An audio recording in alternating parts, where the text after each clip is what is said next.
Wani lokaci muna barin wasu mutanen na aibata mu da kuma barin alamar yadda suke tafiyar da ma'amalarsu. Sai dai kuma muna da raunin dakatar da hakan. Me yasa hakan take faruwa da kai?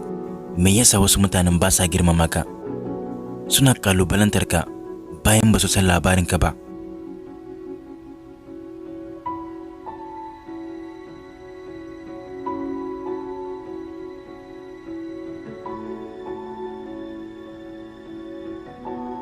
Ba duk irin kallon da mutane ka yi maka ba yake kasancewa.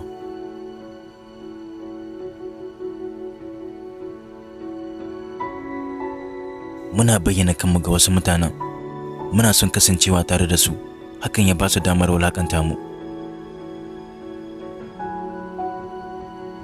Amma kuma da amincewar mu.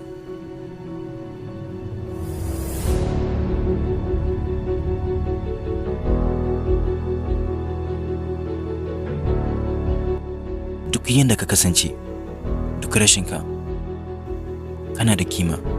Baka da karfin tilasta mutum ya soka, amma kana da karfin dakatar da abubuwan da ba sa tafiya daidai a tare da kai. Karfin canza abubuwa. Gaskiyar tambayar ita ce, me kake son zama a yau? Tunatar da kanka kai waye, mecece manufarka?